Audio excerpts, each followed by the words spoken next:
The ultimate Elder Scrolls game. What would it take to make it? What features would it contain? If I looked back through previous Elder Scrolls games and had to pick different features from each of those games, which features would I pick? What would be the ultimate mix for Elder Scrolls 6?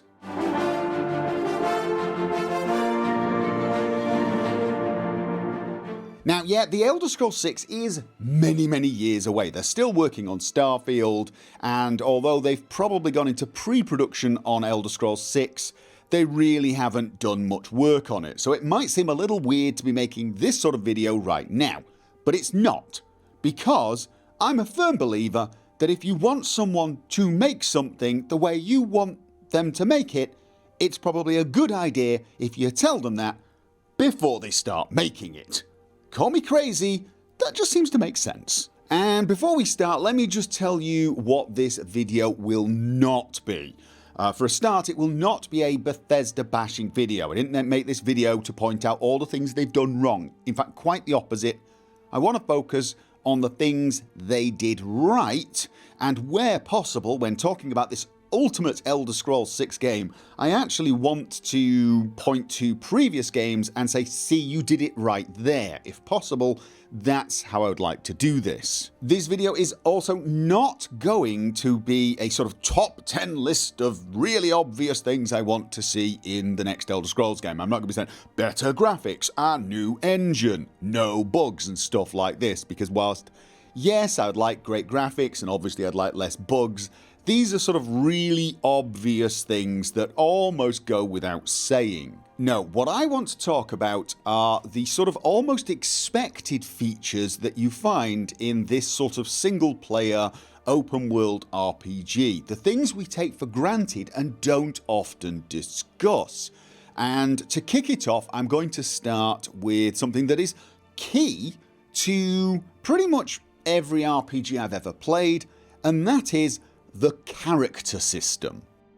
One of the first things you do when creating a character in previous Elder Scrolls games, and indeed in a lot of fantasy RPGs, is to choose your race. And on the issue of race, I would just like to say yes. Okay, Bethesda, if you're listening, yes, I want to be able to choose my race. This may seem like a massively ridiculous, unnecessary thing to say, but I'm going to say it anyway, just in case you're considering a new approach to the Elder Scrolls 6 whereby you're going to have a predefined character. Perhaps you think, oh, let's go in the Witcher direction. We'll have a Nord male with a detailed backstory and a predefined face and a predefined voice. And, you know, after the voice protagonist in Fallout 4, I wouldn't rule out the idea that somebody might think it was a good idea to make a more emotional, involved story by having a predefined character, which would possibly mean a predefined race. No, please do not do that. You probably, Bethesda have probably not given that any consideration, but I really just want to say right now, I want to be able to choose the race I play in the Elder Scrolls 6. Stick with the formula that's been working so far. Don't reduce the number of races. Don't say to yourself, okay, maybe we don't need 3 elves or something. Don't say, okay, we're going to have humans and elves and Khajiit or something. Don't try and simplify it. You could actually expand it a little. You could make subdivisions within the races. You could even add a few new races. But whatever you do, do not remove any races. Everyone who's played an Elder Scrolls game has probably got a favourite race or a favourite few races, and if you remove one of them, they're going to be annoyed. Don't do it. This is one of those issues where I would just say how you had it in Morrowind, Oblivion or Skyrim, it doesn't actually matter. It works. I'm not a big lover of some of the racial powers. I must admit, I've never been keen on the fact that some of the racial abilities really do seem overly magical, and I would prefer more of the passive sort of ability. So for example, the Nord's resistance to cold. An example of this would be the Imperials. They get this ability to calm people once per day. And, you know, I'm not really into that sort of magical feeling power that every single Imperial gets. I would rather they had a bonus when doing speech checks, or perhaps unique dialogue options just for them because they do have the gift of the gab. Something like that. However, I would rather see them remain completely as they are rather than them get radically changed. Minor tweaks to that sort of thing I can handle, but overall, races, keep them as they are. Class. This is a subject that's probably going to cause some argument. I'm going to say something pretty controversial. Skyrim did it better. I know I'm not supposed to say that. I'm supposed to say Morrowind did everything better. But on this particular feature, I think Skyrim went in the right direction. It got rid of class. I'm not against class in RPGs on principle. It depends how they're done. But a lot of RPGs, and Elder Scrolls is one of them, it locks you in once you've chosen a class. It restricts you quite a lot, and I do not like that. In my opinion, if you start out as a wizard, you start out as a mage class, but you then just never use any spells, and you learn to use sword and shield and armour, and you become the best warrior there is in Tamriel, you get 100 in all the skills, then you're a warrior. You're not a mage. You are what you do, not what you started out as. Now, class can give you a good starting point. Perhaps it gives you a boost in certain skills. Perhaps it even affects how people initially talk to you. Although, to be honest with you, I think once you've become the best warrior ever and you're wandering around in full plate armour, people should not be talking to you as though you're a wizard, just because that's what your class is. I do also remember that in Morrowind and Oblivion, your level was actually decided by certain skills, and so you could end up starting out with, say, a fighter, but then switching to use nothing but spells for the entire game and become the premier wizard in Tamriel, you know, 100 in every spell school, grandmaster of the guild, and absolutely brilliant at magic, and yet you'd be stuck at level 1 because you hadn't raised your fighter skills. This would also mean you had your magicka at level 1, and you would need to actually go out and just use skills you'd no interest in actually playing with just to raise them up to gain magicka. Yes, you might actually have to go out and hit things with a mace, become better at mace, so that you got more magicka, which of course makes no sense whatsoever. And also in a game that level scales with you, it did mean that the game could become strangely trivial as all of the enemies remained scaled for your level 1 character, who happened to also have 100 in every single spell school, which could be a little weird. I'm not against having restrictions, I'm not against having handicaps that you have to overcome, but they need to make sense for a role-playing game to really work. And having to raise your mace skill to gain magicka just because you started out life as a warrior, that just doesn't make sense to me. Stats. Yet another controversial one, I'm afraid. I'm going with Skyrim here. Yes, if I had to pick a stat system from either Morrowind, Oblivion or Skyrim, it would be Skyrim, in that Skyrim has no stats, because the stat system in Morrowind and Oblivion were bloody awful. To clarify, Skyrim has stats like health, stamina and magicka, sometimes known as primary stats, but I'm talking the stereotypical RPG stats that you get, things like strength, agility, intelligence, wisdom, that sort of thing. Morrowind and Oblivion had those, Skyrim did not. Now, I actually like stats in RPGs normally, and I would actually say in the next Elder Scrolls game, I would like to see stats added. Not returned, because I don't want the old system.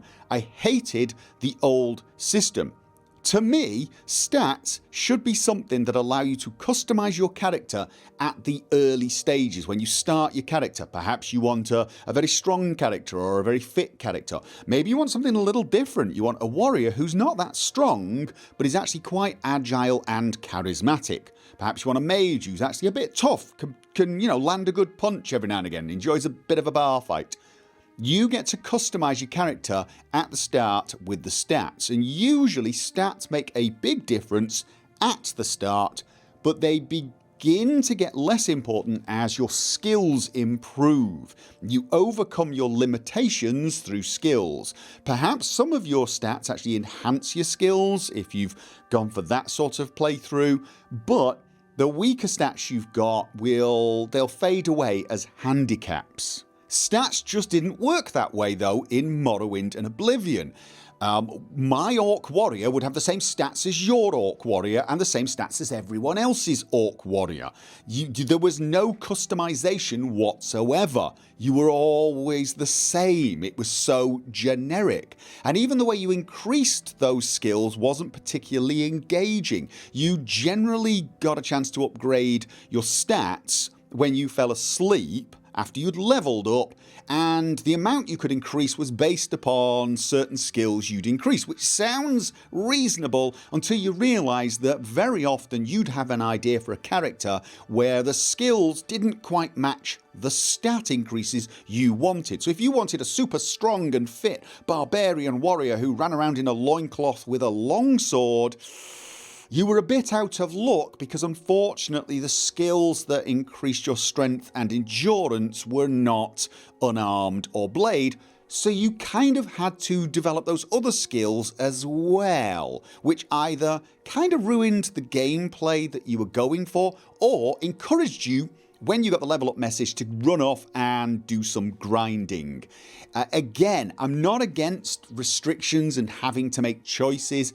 It's just the stat system in Oblivion and Morrowind didn't seem to aid me in making choices that customised the character and made them unique, but rather just kind of gave me a choice. Do you want the character you wanted? If so, are you willing to grind for it? If not, you're going to get the stat increases we give you. Not a fan, as you can tell. However, I would enjoy seeing a stat system added to the next Elder Scrolls game. Something that allowed you to customise your character, have some weaknesses that you would then have to overcome. And those stats should not be grindy. It shouldn't be something that you keep thinking about as you play, as it was in Morrowind and Oblivion. If you wanted to min-max, you had to constantly think about the skills you were developing before you leveled up. It was a really sort of weird numerical process. Bring back stats, have them so you can increase, but make it a little more natural. Perhaps give a little more emphasis on magic items. Things like, the Girdle of Giant Strength to boost my strength. That type of thing. I actually see magic items as being better able to boost stats than skills. So there's definitely a place for a stat system, and you can make it as complicated as you want. I love complicated systems where I have to spend a lot of time when the character sheet is open, when I'm leveling up. What I don't want from a stat system is a stat system that makes me think about the stats and numbers whilst I'm actually playing. Skills. Great news! This one, Morrowind wins, hands down. You can all relax, put the pitchforks away. Morrowind wins this one, hands down. More skills, please. Just bring back mysticism, bring back unarmed, bring back the various different weapon skills. We don't need one skill for one-handed weapon and one for two-handed weapon. It doesn't make any sense anyway. A one-handed sword has got more in common with a two-handed sword when it comes to technique than it does a flail. Alright? It's a very, very different skill set. Bring back the more complicated skill system. Just more skills. There's nothing wrong with a lot of skills. It's an RPG. Don't be afraid of tons and tons of skills. You can add a few more if you want. I've never met anyone who's played a computer RPG who's looked at something like Morrowind and Oblivion and said, nope, way too many skills, it was way too complicated, okay? This just... I think I could probably leave that one there. You don't need to reduce the number of skills. Oh, and please, whatever you do, don't remove any more skills. Do not remove any more skills. Add them. Bring back some of the old skills. Perks. Yes, big fan of perks, which I suppose by default means Skyrim wins this particular battle, as Oblivion and Morrowind did not have perks. I love perks. I actually see perks as one of the better changes for the character system in Skyrim. It adds a lot of... customization is the wrong word, but it adds the ability to have very different characters, even though most of your characters usually end up pretty high in most skills. A good example of this would be you could have a warlock who likes heavy armor. I know I played one who gets to 100 armor in Skyrim, but he won't be as good at using that armor as a warrior who gets to 100 heavy armor skill and puts perks into it. He will not even be close to as good. Whereas in Morrowind and Oblivion, pretty much every single solitary character you have ends up being 100 skill in certain things. I mean, every character ends up 100 in lockpick, right? Whereas if you play Skyrim, your thief, who's 100 in lockpick, has got loads of perks that just make the entire process so much easier for them. It's obvious which characters just done lockpicking because he had to, and which one focused on it and made it a core part of their character. And the same is true for, say, one-handed weapons. My character Leonard is a thief who's actually pretty high in one-handed weapon because he does do a fair amount of backstabbing. However, even though I think he's like 75 or 80 in one-handed, he's terrible at face-to-face combat. He really is, because he's got very few perks in it. He's not a swordsman. If he can't get the backstab, he's not going to be great. Whereas if he does get the backstab, because he's got high sneak and he's invested perks in the backstabbing perks, he's great at backstabbing. Whereas, you know, my character Richard, who ended up pretty good at sneaking, because he did a lot of sneaking before he would start fighting with his bow, but he was a warrior and he put perks into the warrior skills. He couldn't backstab, even though he was brilliant at one-handed. I like that. It differentiates the characters. It means even though you can get 100 in every single skill, you're still probably only going to master a few of those skill trees. Obviously, that doesn't mean there's no room for improvement. We've seen several mods come out that overhaul the perk system, so, you know, you could take some inspiration from the mods there. But overall, perks, big thumbs up from me. Want to see them continue in the next Elder Scrolls game. Oh, and as much as I do like the perks in Skyrim, please do not replace the skills with perks the way you did in Fallout 4. I much prefer the idea that stats decide, you know, your basic characteristics, the characteristics you were probably born with. The skills show how good you are at certain activities, and the perks allow you to just customize that, to specialize, to make your character a little different. You don't need to simplify things like this in a role-playing game. RPGs are about tweaking your character, so the more options, the better. Please, leave skills and perks as a separate thing.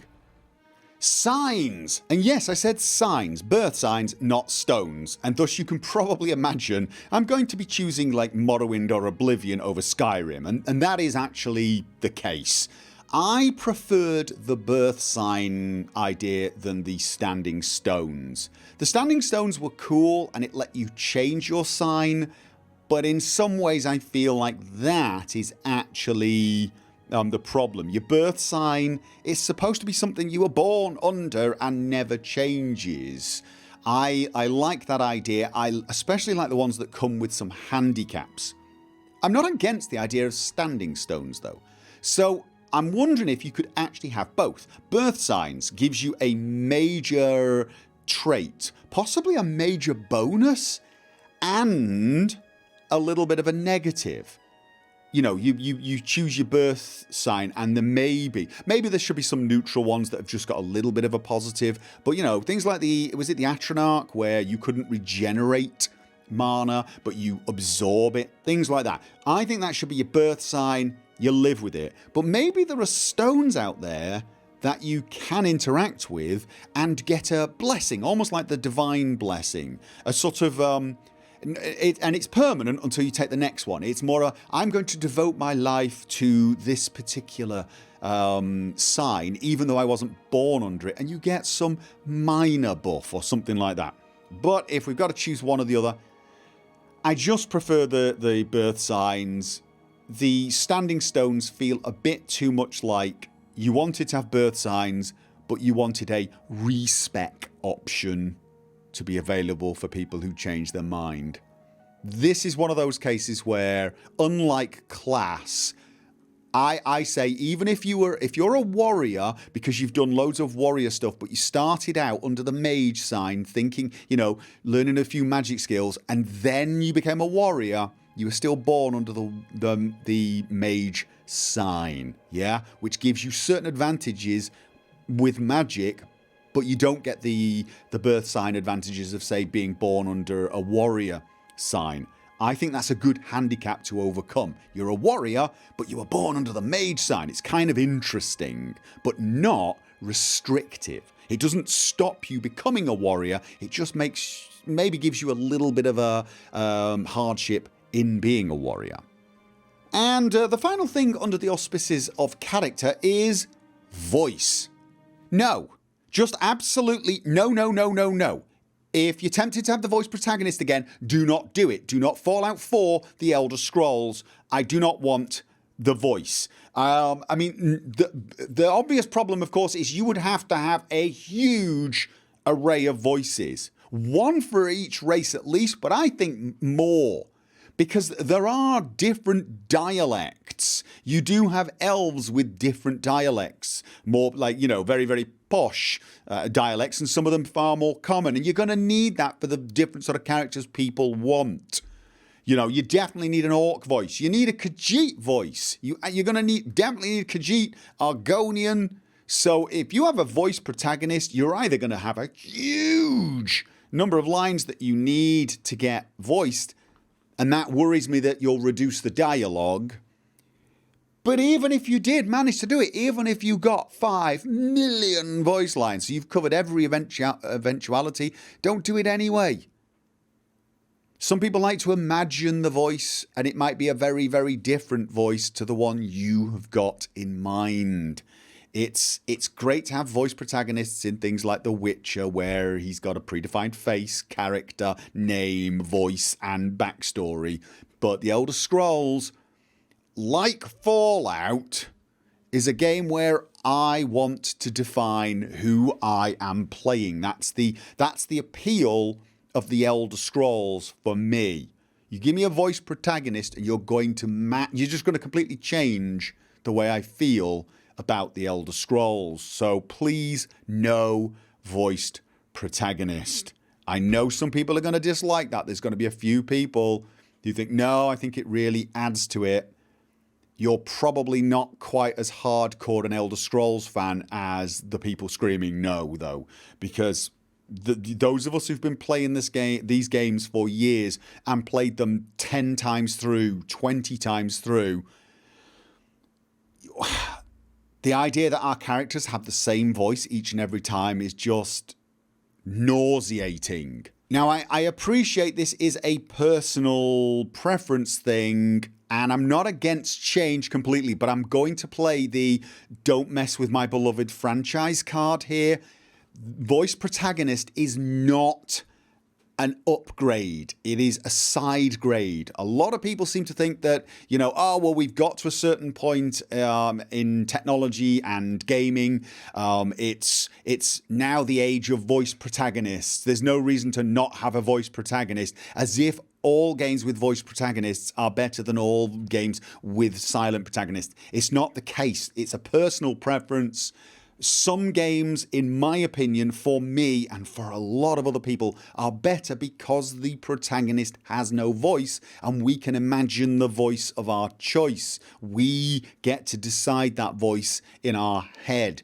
It's not an upgrade, it's a side grade. It might be a feature you like, but it's a feature not everyone else likes. And again, I'm playing the don't mess with my beloved franchise card. That might sound a little unfair, but you know, it's my beloved franchise. And I think that's pretty much it for character, and probably for this video.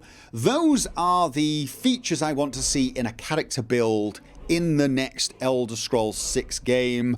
But I think for the other aspects of the ultimate Elder Scrolls game, I'm going to have to cover those in a future video, or perhaps a few future videos. So keep your eyes open for those. I'd love it if you could join me for those videos. I look forward to seeing you there. And just for old time's sake, until then, remember, as always, have fun.